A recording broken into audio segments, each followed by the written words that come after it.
Every one of us is, in the cosmic perspective, precious. If a human disagrees with you, let him live.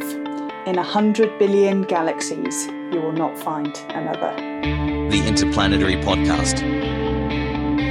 The exploration of space for the benefit of all humankind. Your hosts here in England, Matthew Russell and Harriet Brettle.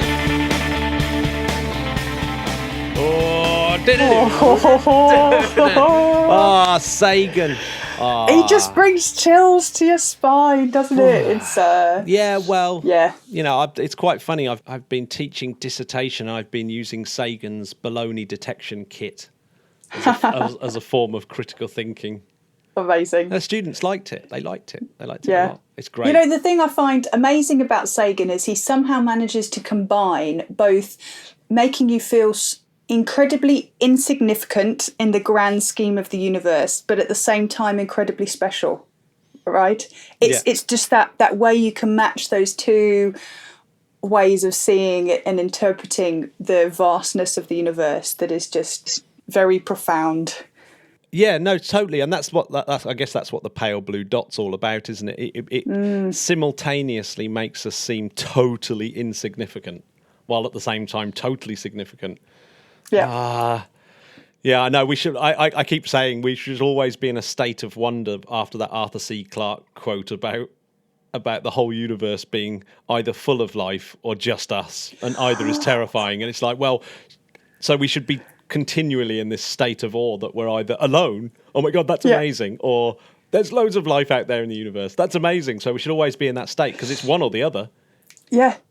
Whichever it is, it's amazing. Yeah, it's amazing. Right? This is how I needed to start my Sunday with some existential realizations. But this is it. I mean, we've started with the enthusiasm of space, which I think is really appropriate. This whole episode is going to be about being young and like actually entering into the space industry, right? And Harriet, you're an ultimate example of this. I fought my way in, Matt. You're young, aren't you? I'd like to think so. Yeah, just about. Yeah, young space professional. So, well, I tell you what is it right now that you think's exciting about space? What made you go into space? Well, what made me go into space was Carl Sagan quotes. To be completely honest with you, I remember reading Contact when I must have been like, I can't remember how old, but just being like, wow, this is it. I want to be Ellie Arroway. That's my dream. And then, somewhat got a little bit I wouldn't say disillusioned, but kind of was like, oh, well, I've got a maths degree. What do I do working in the space industry? I don't want to be an astronaut. And so went to work into finance, right? And then realised a bit after that, actually, I do love space. Let's go back to those astronomy roots. And it was through kind of stumbling through this non-traditional career path that I've kind of ended up working in the space industry, and it's been so rewarding. Yeah, I would not change a thing about it now. Yeah, it's funny, isn't it? Because it doesn't take too long, does it, to pivot your entire career path? I always think, like a master's, what sometimes takes.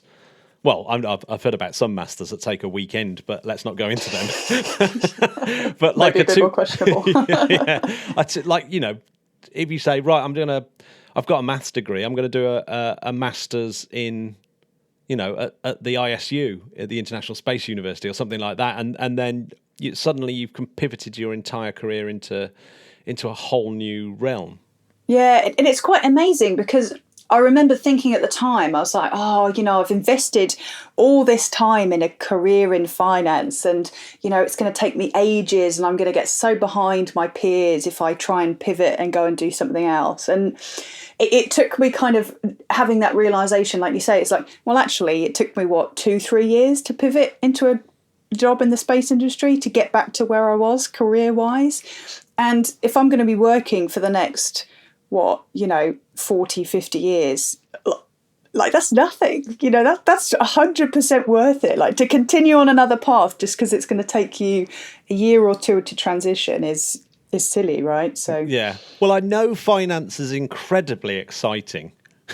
Thrilling. Especially like spreadsheets and bank transactions and ledgers and all those ledger codes. Oh, for ledger codes, endless fascination. So what was it about space that you thought, actually, this might actually be more exciting than ledger codes? Yeah, I know. I mean, it's a really hard one to balance, isn't it? You know, which is more exciting. But I think for me, it wasn't about what I always knew I found space more interesting. For me, it was kind of more having the realization and confidence that I had skills that I could bring to the space industry, because I very much saw it as right, you're either going to be an engineer building spacecraft or you're going to be an astronaut. And I didn't, at the time, realize there was this whole other world of, opportunities in the space industry. And so it was only when actually, I was living in New York, and I was, as you do on a Sunday afternoon, Googling Carl Sagan, and I discovered that there was a conference happening in California, which was called the Carl Sagan Exoplanet Workshop. And I was like, right, this sounds like a fun way to spend a week in California. I'm going to go, which was ridiculous at the time because everyone else was like a PhD student there, and I was working in a bank on the other side of the US. It was did not fit in the slightest. But the workshop was all about how you use statistics to detect exoplanets. And I was like, well, wait a second, all this statistics that these guys are talking about, I know how to do this. This is finance stuff, right? And so that kind of flipped a switch in my mind to be like, actually, there are things that I can do from what I've done previously that are still relevant here. And then that was where do you know what? Yeah. I wish I'd had an experience like that, because after doing my acoustics degree, I obviously, being the BTEC Brian May that I am, I thought I wanted to go into the music industry. I was a guitar player and all that thing, and it just never occurred to me that the stuff that I'd done as an engineer in acoustics would even related to space. And then, of course, when I like exactly that experience of hearing people that I thought were loads brainier than me, or like I'd studied something completely different, and then hearing them talking about Fourier transforms and things like that, and going, oh, hang on a second, I know about that stuff.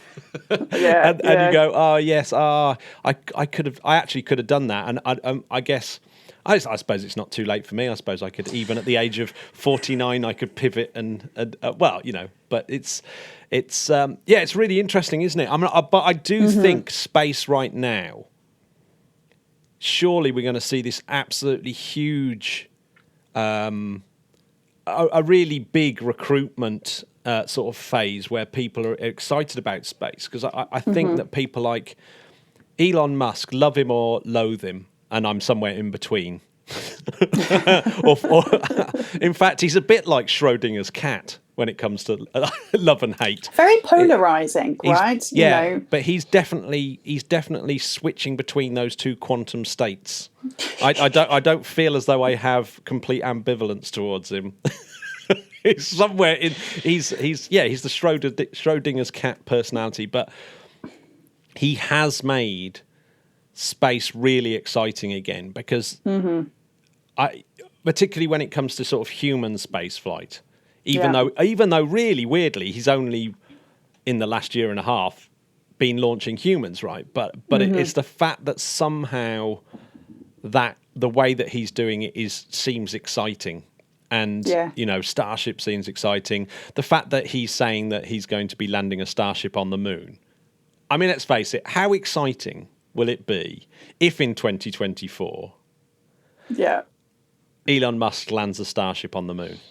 It's pretty mad, isn't it? Imagine watching it on the telly. Awesome. It would just be, it'd be totally ridiculous. So I do think that people will want to get involved in that sort of engineering and all the propulsion side. But then there's all things like the pictures of black holes, gravitational wave, space tourism, space stations, Earth observation stuff, helicopters on Mars, all those sort of things. It's all growing, right? And like you say, what's really interesting is things like space tourism are going to open up other sectors, other parts of the space industry as well, right? So it's not just going to be, you need engineers to build the spacecraft. You're going to need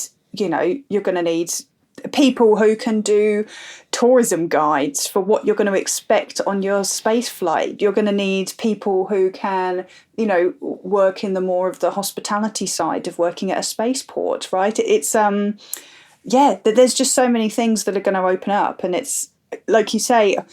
I do wonder sometimes if, like, every 10 years people have this kind of conversation and they're like, oh, it's such an exciting time we've got ahead. But maybe this time it's different, Matt. And it really does feel like it because, you've got SpaceX launching crewed astronauts into space, right? Even what was it, just this weekend, right? But we've also got things like the Inspiration 4 mission taking place this year. And that is just an incredible mission, right? Raising funds for charity at the same time as, bringing people who are not traditional astronauts, having that opportunity to go into space is just amazing. And then you've got, what's the name of the Dear Moon project, which is a bit of an interesting one. It's very interesting. It ties in. I guess it ties in with how much confidence you have with Starship being something that happens soon or later. So is that relying on Starship? The plan is that they would loop around the moon on Starship. On Starship, yeah. Which would be interesting. I think the interesting bit. I don't doubt you can get a Starship in orbit around the moon. It's the landing for me. It's still, but there has never been a time, has there, where someone like Elon Musk has been bashing together rockets in Boca Chica out of steel and just flying them and blowing them up. That's never happened before. There's definitely something super exciting about that. But also, there's loads of things that are sort of starting to happen in terms of things like agriculture and where you've got Earth observation stuff and the Internet of Things. That relies on space, and then you've got these massive space constellations where all our telecommunications and our internet is going to start, more and more of it's going to be space related. Mm-hmm. And you think, there's just tons and tons of things happening now where loads of technologies, what they call it, convergence, where loads of technologies are all coming together all at the same time.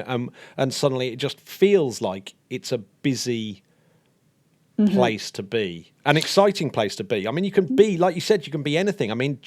Jamie may still get his dream job of being the cabin boy of Virgin Galactic because he wanted to just go up and down serving people serving drinks. He's very good at making coffee. I think he won Barista of the Month or something at his local Costa. Well, there you go. Yeah, but no, you're right, exactly. And I think what's really interesting is that there's so many more, I think that there is a greater awareness of how we use space and satellites in everyday life, and so there's a lot more applications now of how you could use space technology. And that's really exciting as well, because in a way, space becomes less of this, it's this far off thing that's kind of abstract and, far away from people's lives, to just being, right, this is just another platform. This is a new place we can do things in the same way that we can do things on Earth. We can do things, on the internet. Space becomes a new platform to jump off on to do more things. So. Get this is very good timing. Jenna's just appeared in the waiting room. I'm going to let her in. So let's get Jenna in to talk about what we're definitely going to be talking about. Let's do it. Well, welcome to the podcast, Jenna. Thank you. Exciting. I'm so excited to be here. Well, yeah. Well, we were in the middle of talking about opportunities and getting into the space industry. And I know that yourself and Harriet are involved with a BIS, a British Interplanetary Society project called NextGen. Is that right?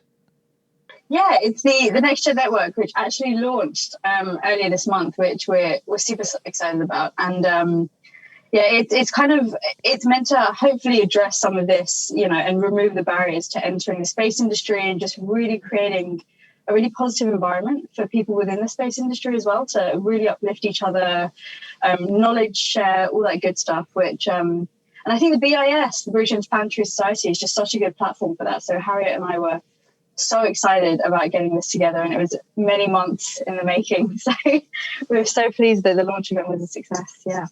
Yeah, I mean, I think I actually think it's a two-way street, isn't it, with NextGen and BIS? Because I think that the BIS needs that element for, and I guess that's might be important for people all around the world if they look at their own space societies and think, is the space society what I want it to be, or can I make it what I want it to be?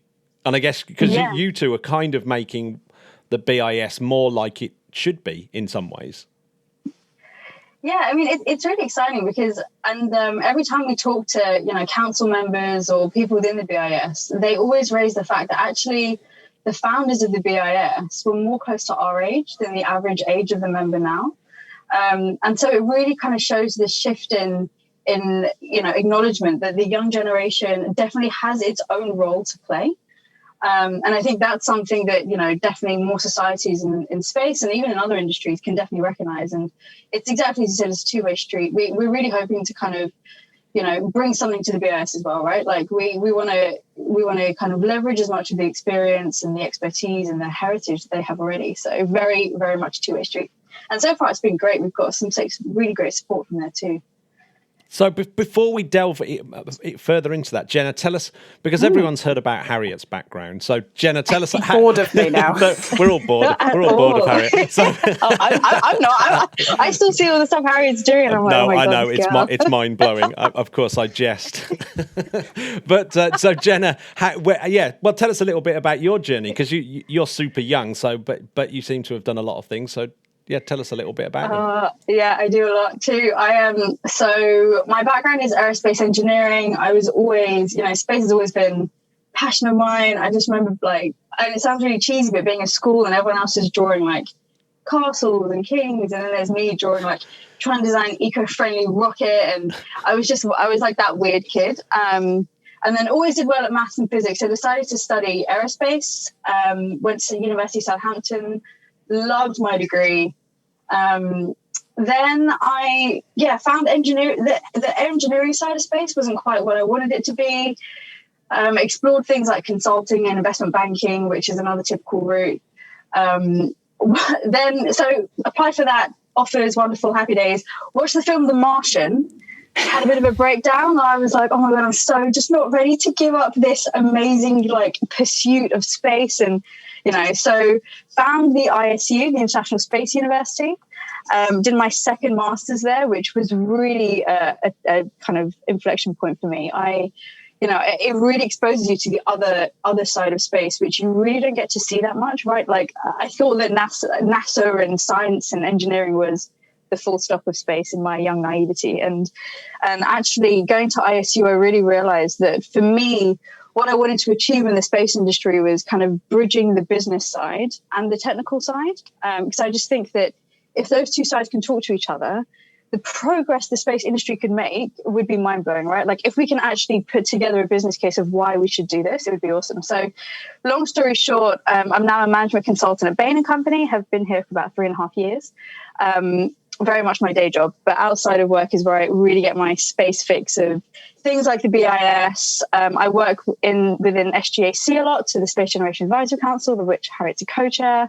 On that, we're putting together, it's the Eagle Action Team, the SGA's perspective on lunar governance, and then lots of other little bits, helping out an amazing nonprofit in Tokyo called Space Tide. I'm also the co-chair of a Moon Village Association working group for lunar economics. And so, lots of different things, but wow, just a little bit. I'll stop there because it's going to get boring. So, but I'm very much outside of work. I get my space fix. So yeah, dabble in lots of different. I love the fact that those are all the things you do outside of work. Yeah. It's like it's a love-hate relationship, right? Because I feel like I need to get my space fix, and at the same time, it's like, okay, another 6 hours of work still on the weekend. But I love it. It doesn't feel like work, so it's all right. Yeah. I mean, it's exactly the same with the podcast. Actually, I mean, it's like if it's a subject that you really love, it's not work, is it? Yeah. I mean, so what's the main ambitions of the NextGen network then? Why did you feel as though it needed creating, and what are the goals of it? Yeah, so I can speak to my perspective, and then I guess Harriet can also share hers. It's so for me, being in the building of the BIS, I just felt that it had so much potential that wasn't really reaching into perhaps the younger generation of society that it could do. Being there, I kind of felt like there is obviously such a strong sense of community, and I was wondering why I hadn't come across it earlier. And that was really the reason for me. It was just this, how does this thing exist for 10 minutes walk away from where I live? And I have no idea of how to get involved and, you know, the events going on. And so for me, it was yes, I can become a member, but also why? Like, why have I not heard about it? And how can I fix that? Because if I'm in that situation and I've been to ISU and done a degree in aerospace engineering, then God only knows what it could be like for people that are outside the space industry looking to get inside it. So for me, it was really a sense of just how can we connect with the community around the BIS, especially the young generation. What about you? What about you, Harriet? Oh, Jenna's nailed it. I don't know if I've got much to add. I think, same thing, you know. For me, like one of the things I feel really strongly is I very much remember being someone who was on the outside of the space industry looking in and desperately trying to find ways to get involved and ways to build up that experience. And Matt, we were talking before about, you know, Googling Carl Sagan on a Sunday. There's got to be something more productive, like to get into space and just Googling Carl Sagan on a Sunday, right? And so that's the idea here, is that we can create a community of, you know, students and young professionals within the British Interplanetary Society, you know, to build that community, to build more of that, you know, share that passion with people who have those same interests, and being able to, you know, soak up that history and heritage from an organisation like the BIS is amazing, right? Because there is so much history there, which is amazing, and there's so much experience, and so, you know, being able to pass that on and get more of the younger generation to flow up through that organisation as well is really exciting. Yeah, I mean, it was the original aim of the Interplanetary podcast was you know, outreach for the BIS. Hence the very similar name. because exactly the same story, really. I only stumbled across it. I'd joined other sort of associations, like, you know, the Astronomical Society and all those kind of, you know, those space related things. And actually, I thought, looking back to my childhood, the thing that I was more excited about were things that the BIS talked about, which was, you know, and I thought, oh my God, how have I not heard about them? And they almost seemed a little bit obscure. Like it was like, what are they talking about? Interplanetary Society, and it's like they're designing interstellar spacecraft. Are they all mad? That almost actually made me slightly more intrigued, because it was sort of like this. It seemed like a sort of crazy, outlandish, you know, from imagination to reality type thing. But then when you hear the story of the fact that, you know, these were the people that were thinking about how to land on the moon and didn't get it far wrong. And thought about spacesuits and didn't get it far wrong. You think, and it's the same with the German society, which unfortunately didn't quite make it, did it? It's not still going in the same way that the BIS managed to somehow survive all the way till today. So, which is amazing. I mean, it's quite extraordinary that you have an organisation like the British Interplanetary Society that was founded in 1933, right? I mean, like, there's an amazing amount of foresight from those people in 1933 to be like, oh yeah, okay, well we don't have, you know, we don't have space flight at all at this point, right? But we're going to envisage this future in space. And Jenna, I wanted to go back to something you said earlier. You know, the founder of the BIS was 25 years old. Arthur C. Clarke joined the British Interplanetary Society when he was 19, right? So there is this history of, you know, the younger generations really providing that energy to kickstart the organisation, and that's what we want to follow on. And it's incredible, right? Because you stumble across a random person that's kind of lived in the UK at some point, heavily involved in the space industry, and at some point they have been a part of the BIS, whether it's worked in the library or like attended an event. And so it really has had an impact, I think, on a lot of people. And the fact that these kind of conversations about, you know, futuristic concepts, they just haven't been phased for, I mean, however many years now, about kind of, you know, progress of other countries. They've just continued like to have these really dynamic, passion-filled conversations, and I think it's kind of sustain them, right? Like there's not many other places on the earth you can go and talk about how to land on Mars and have a decent conversation about it with 4 other people that have also thought about it. So yeah, it's pretty cool. Yeah, that it's in some ways I think that the role of the BIS and maybe some of these other space societies was slightly usurped by science fiction. So, you know, I think a lot of science fiction writers and TV programs like Star Trek started to do a lot of that thinking. And both of you, you know, were influenced by science fiction, essentially, weren't you? And sort of that's one of the reasons why you wanted to do it. So, but it's an interesting thing, isn't it? That Arthur C. Clarke was both. Maybe that's what saved the BIS, the fact that he was thinking about it seriously, because some of his early papers that you read really they're really great to read as well. Like I've got a book of his of kind of actual serious thinking about space, which obviously then informed his science fiction. No, so I was just going to say, Matt, I think we did a podcast. Oh God, it was yonks ago now, maybe like a couple of years ago. Yeah. But we did a whole podcast on the science fiction, right? Well, still crazy. The revelation is what's his name? Jules Verne. Is it Jules Verne? Jules? No, it's Werner von Braun in his Mars book, right? Says, and it's Elon is the leader of Mars. Yeah, Elon. Jenna, have you heard this story? No, I haven't, but I am so intrigued to hear more. Oh gosh, all right. Jules Verne's one was the fact that he said that 3 astronauts would take off from Florida, and he pretty much nailed. But Werner von Braun was Elon is the leader of Mars.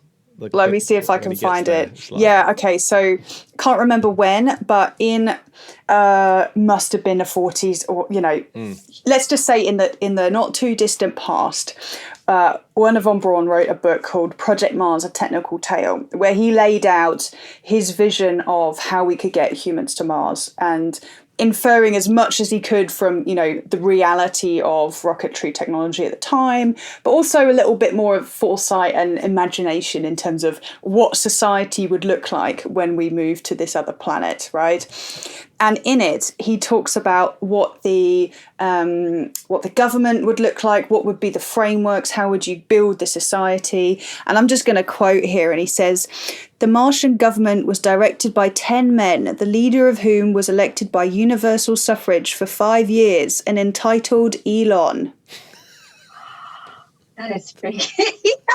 Why? I was like, shit, that's weird. It's weird. Yeah, it's weird. I mean, it's not exactly the most common name, is it, Elon? No. Oh my God, that's incredible. Yeah. I wonder what came first, right? Though, imagine if Elon Musk read this and was like, I need to make this happen. Well, it might be a self-fulfilling prophecy. Mm-hmm. Yeah. Either way, God. Well, no. So pretty wild. Who do you want to be involved in NextGen, and how do those people get involved with it? Yeah, so to be honest, it's anyone aged 18 to 35, whether you're a student or a young professional, you can get involved.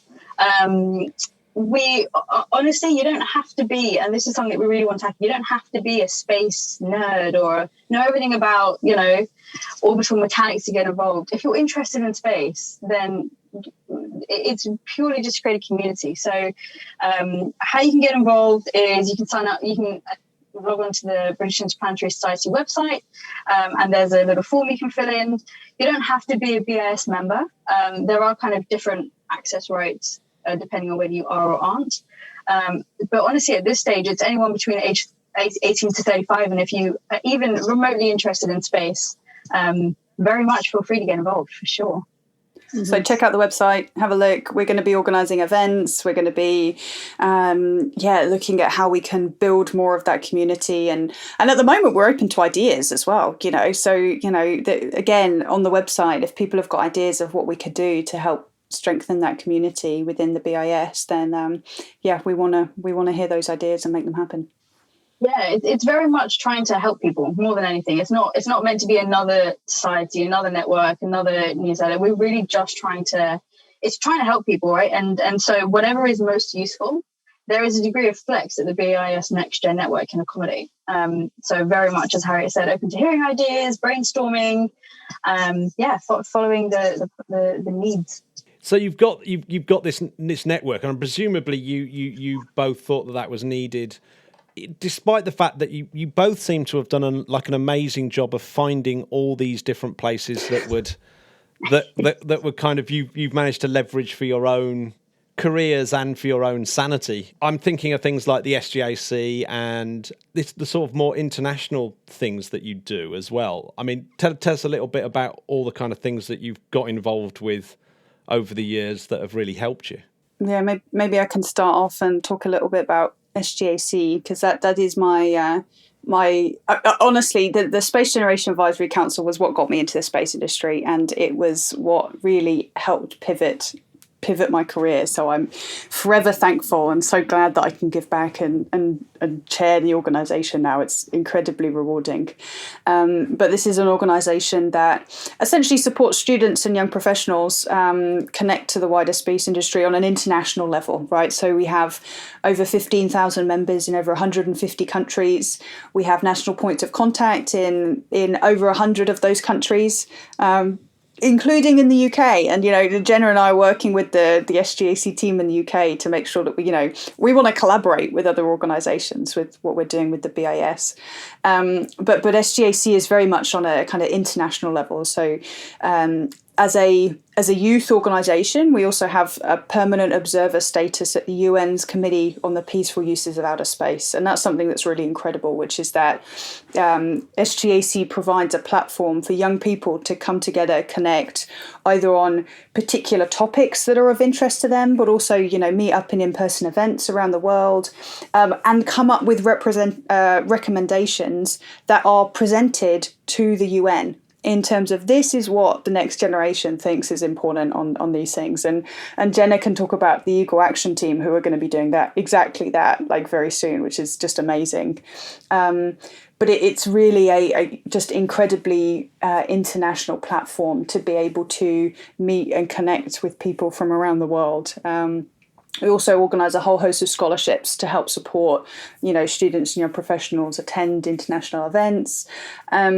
And it was from attending my first SGAC event, a few years ago now, that I, met all these incredible people who, shared my passion for space, but were pursuing it in all these different ways that I had no idea. I didn't realise that space law was a thing, or you could be a, project manager in a space company, or actually maybe you could do finance work, or, work on the business side. And that really, seeing all these incredibly inspiring peers, as well as being connected to industry leaders, was something that I found, just amazing. Yeah, and I think very much echo Harriet's opinion on SGAC. For me, it was it's just somewhere where you can a little bit like the BIS, but at a global level. That you can really brainstorm and just get into really meaty discussions about the most weird aspects of space. And so part of my involvement is as Harriet said, the Eagle Action Team, which is putting together our perspective on lunar governance. And so part of our work, we've met with lots of different people, lots of different stakeholders from organizations around the world, really understanding what their perspectives on lunar governance are, given the tech is being developed, there is an ambition to go there, and actually there's not a single coherent governance system that everyone has signed up to. So, we really want to tackle this potential of polarization when we get to the moon. We want to be there as the world rather than certain countries, having more of a presence or whatever. So, it's a great team, 14 of us, headed by Antonino, who's a space lawyer, which is awesome. So again, very much embracing the diversity. And I think the thing that the BIS kind of feels a little bit different in it feels like such a local society. So a lot of the things that, as you can tell, Harry and I are involved in are very global, whether that's from another country or a wide scale organization. But the BIS really is this cute little building that's just full of all these space treasures, that everyone knows each other. And so, the other things I've got involved in are definitely all very incredible in their own different ways. For example, the Moon Village Association, what we're doing is this Lunar Commerce and Economics Working Group is trying to understand what the revenue potential of a lunar economy would be. The end markets, transportation to and from the moon, mining, power. What is the revenue potential for that? Because back to my point before, unless we can really articulate there is a business case, space will always be seen as an investment. And actually, we want to show that you can get your investment back, and it's something that people should consider investing in versus oil and gas or some of the other more traditional industries. So there's a whole host, and I think it's a real turning point in the space industry for involving young people, recognizing the voice, but also acknowledging that, as Harriet said, there's finance, there's law, there's business, there's all these other aspects that are really needed for the space industry to work. It's actually been around for quite a while, and it's still seen as an emerging industry. So the more we can, I remember when we were when I was in ISU, and Chris Welsh was saying, the more we can make space boring, the better. And I was like, well, that's a bit uninspiring for day one of ISU. And then I realized what he meant, and I was like, you're so right. The more space is seen as boring and accessible, the better, right? The more we can all get involved in it, the better. Yeah, it's a fine line, isn't it, that one? Because I've heard Chris say that before, and it is almost a weird. I actually think he's paraphrasing Arthur C. Clarke, or I can't remember who he's. I wouldn't be surprised. Yeah, it's definitely a BIS kind of mantra, that one. Yeah, but it's There's a few things that I think are really important threads about where space is going in some of the things that you were just saying there about law, for example. We had a guest on quite recently talking about space law, and then it was his spin on it, and I got quite a few emails back saying, his spin on it was not the entire truth, or not the entire story. And you think it seems like that's something that hasn't been fleshed out by discussion anywhere near enough, has it? As in, it feels as though that people still don't really have a handle on what the law is, how it needs to change, how difficult it would be to do that, how impossible it is to get everyone to sign up. And that's one of the things that's kind of, I think, quite exciting about those other areas of the space industries. There's so much more to do. There's so much more to do in terms of building and establishing space law. There is so much more to do in terms of, thinking about space business from a commercial perspective, rather than just, we're going to build this cool tech and that's going to be great and maybe someone will pay for it. There's so much more that we can do on the business side, on the, on the legal side, on the regulatory side, where, we've got lots to keep us busy. I think that's what's exciting, right? The point that I was going to make was more the fact that with commercialization of space and the law of space being a little bit wishy-washy, maybe not. I don't know. I can't quite get my head around it. But you've got the commercialization, but also it seems that some of the international alliances that have been made out of necessity because it was so hard to do stuff in space are now actually dissolving a little bit. You've just seen the Russians step away from the International Space Station, for example. Mm. Are these the sort of really big, zoomed out issues that you want to get involved in? So I think from my side, it's definitely a one of the things that we've explored during the work Eagle Action Team are doing is definitely we've been trying to distill down all we've heard, all we've read into some principles, and things like inclusivity, sustainability. All these are themes which we're hearing repeatedly, right? Whether we speak to someone from NASA or someone from Chile or someone all around the world, it feels like everyone is trying to sign up to the same set of principles, right? So, and to your point that, yes, space is so new. On one end, you could use like science fiction and trying to design for that and put together a structure around that.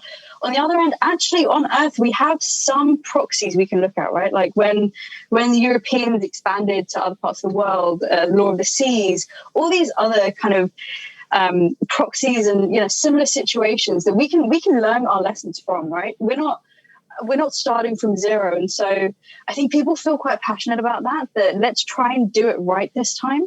And learn what we can. So I'm really hoping that by trying to decrease the fragmentation of all these different governance structures and all these different routes to Moon or to Mars, I really hope that kind of by doing some of what we can through organizations like SGAC, which really truly are global, people will start to see the common themes of actually we are trying to drive towards the same thing, right? Like we are going to the Moon and to Mars for the same reason. It's this innate curiosity that humanity has. And so it's something that I'd love to tackle, but I'm not a lawyer. So They may sound too dreamy. Because trying to get like all the countries on the earth to sign up to one document is going to be very difficult. But from a business side, I think the more we can collaborate internationally, and there's some great examples of that's happened recently, the better. And that will help mitigate a lot of this polarization or fragmentation we're seeing. So I would personally, I'd love to be able to tackle something like that. Yeah, no, so much in what you said, Jenna. I was just like nodding furiously, just like, yes.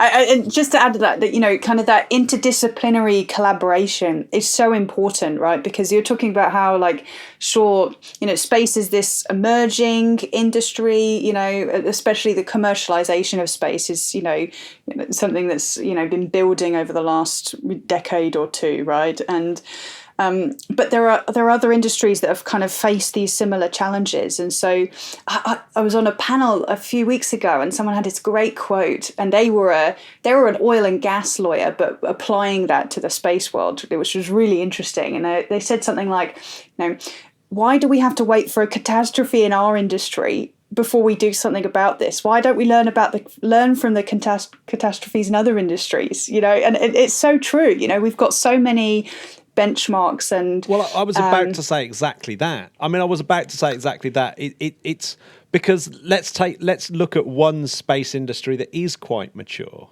and it does seem like the space industry has taken its eye off the ball when it comes to something like space debris and like the management of space and keeping, you know, and keeping orbits clean and all, you know, that element of it. And you think you know it is going to take an accident or a disaster for people to finally really do something about it. I still think there's just because of those commercial incentives, it's really hard to push people into thinking about stuff like that. Yeah. What do you think I spend literally all day trying to do, Matt? Well, I know. Literally. Obviously, I know there's companies out there, you know, and there have been for ages, haven't there? Lots of companies, you know, people thinking about the problem, saying we really need to do something about this. But it's like, you know, you can't help feeling that. Yeah. Well, it's one of those things where, like, you know, at the end of the day, that issue, which is a really, really interesting one, is the way I see it is it's not going to be solved by technology alone. It's not going to be solved by policy alone, and it's not going to be solved by, you know, creating a business case to do the cleanup alone. You know, you need all of those elements being pushed forward at the same time to really move the dial. And so it kind of ties back to what we were talking about before. You know, you need to be able to learn from other industries. You need to be able to collaborate across business and technical areas. And that's one of the things I think where the space sector can gain so much, is being able to, you know, think about these things very holistically and try and build those solutions. Because, you know, space industry's got a lot of, you know, policy challenges and business challenges as much as it has technical challenges, right? And so we tend to focus a lot on the technical piece, but maybe not so much on the other sides. And that's where we need new recruits to join the space industry and, you know, get more involved and help solve these pieces of the puzzle as well. Yeah, no, absolutely. No, absolutely. Is there any sort of big shout outs to people that sort of helped you on your journey that, you know, or other organizations that that have been really sort of special as part of your journey that you would love to point people to?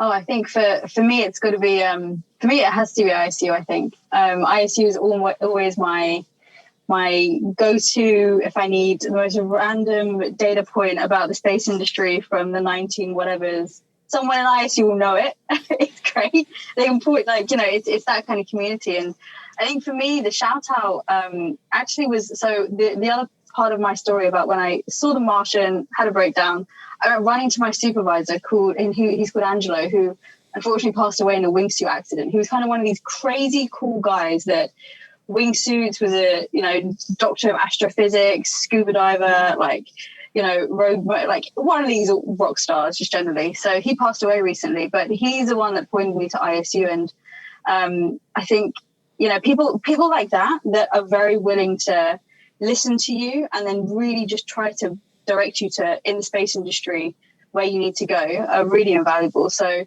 I think my shout out would be to ISU in particular, Dr. Angelo, who's not with us anymore. But I think my piece of advice as well would just be to, and if anyone listening is wondering how to get into the space industry, find someone that can just listen to you, even if it's for a few hours, and understand really what you want to get involved in, and direct you to the best organization for you, because somewhere like ISU will help you, and SGAC will help you figure out where you fit within the space industry. I think it's actually quite hard to figure out by yourself, right? Like if you're outside the industry, other than, if you've been in touch with an organization like that, it's very hard to imagine a NASA of the world or an ESA of the world need someone like you. So you can spend time scrolling endlessly through, recruiting websites and whatever, but actually it's a very word of mouth community. So yeah, for me it's ISU has just always been my go-to home. What about you, Harriet? I do have to give a shout out to the wonderful Planetary Society, because that organization, well, we go back to Googling Carl Sagan on a Sunday afternoon. Carl Sagan founded the Planetary Society, co-founded with two other founders in the 1980s, to empower global citizens to advance space exploration. And that was the first kind of space organization I got involved in, did some outreach events when I was living in New York, and then came back to the UK, organized Space Up, which I think is where I first met you, Matt. No, I think I met you because of your Planetary Society. You went to the BIS, and I picked up on the email and said, oh, well, you may as well come on the Interplanetary podcast. Yeah, I think I picked up on it quicker than the BIS did. But yeah, amazing. Yeah, so you were very brave and came round Jamie's house. I remember texting my mum being like, I'm going to see these two men to interview for a podcast, and if I don't respond in 2 minutes, please here's call the police. So the Planetary Society gave me this incredible opportunity to be an outreach coordinator in London, which really was just an amazing opportunity, and just it was from that kind of outreach, kind of reinvigorated and reminded me of my passion for space. So I was like, actually maybe this is something I should do as a day job. So yeah, that's always been just a great organisation. And then the other shout out I want to give is to Jenna, because Jenna and I met at the BIS at a hackathon event, and since then we've started this crazy project of setting up this NextGen network. And that's the thing I just love about space, is there's just so many incredibly inspiring, passionate people. And I'm just so glad that we've been doing this together. It's been so much fun, and I feel like we've gained a lot from it, and we've learned a lot, and it's been great. So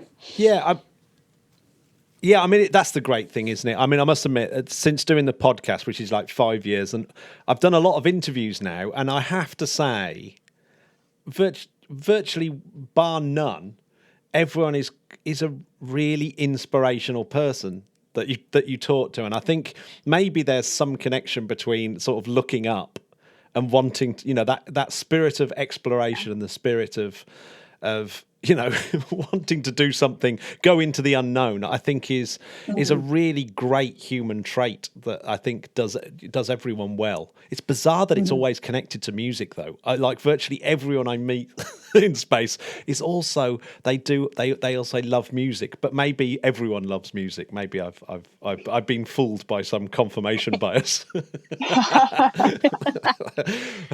Yeah, we don't have a secret rock band, I'm afraid, Matt. So maybe we have to set that up. I think maybe you should both. Yeah, you should definitely set up some form of rock band, punk, be in a punk band. Just. Yeah, I mean, I can do a few things. I mean, I'll be standing there very much either playing Hot Cross Buns on a recorder or singing my triangle, Harriet. So you're going to have to take the lead on that one. There you go. You found your anomalies. You found the people who aren't musically gifted in any way. If you want Titanic on a recorder, I'm your gal. But apart from that... As long as you can play the opening to the 21st Century Fox on recorder, I always think that's my favourite. Yeah, and that also very much translates to the best day of your school life, right? Like the day you nailed something like that on recorder was the best day of school. Yeah, amazing. So, Jenna, is there anything that you're really looking forward to that's sort of coming up in? What are the things that you're finding really exciting at the moment in space? And, what are the things that are coming up that you go, oh my God, I can't wait for that to happen? Oh my God, there is so much. I mean, yeah, it's ridiculous at the moment. Yeah, no. So I think one of the key things and it sounds really broad and it's really not helpful, but honestly, just seeing the like whatever we do on the moon start, right? Like the moment we first set up something on the moon and we're like, and you can take a step back and be like, oh my God, I was part of the thinking of how this should be governed. And I put together a business case for that. And really just seeing how it starts, how it pans out. Did we do enough front loading of investment to try and plan for it? And I think that's kind of what a lot of what we're involved in is really front loading that. Let's think about the business. Let's think about the law, to Harriet's point. That so I think for me, it's just the very first time that we kind of humans touch back down on the moon with a view of we're here to stay and it's not going to be just another mission. This is a start of a real pivot. So essentially a moon base, right? That's the thing that you really... Yeah, I know. If I put one word, it's moon base. Moon base. Oh, yeah. But with I think it's going to be such a shift in mindset of the people landing on the moon next. It's just going to be... it's how we started, actually. I was talking to Harriet about the excitement of Imagine seeing a starship landing on the moon. I mean, that is going to be a mind-blowing moment. I've got a bet with Eric Berger at the moment that...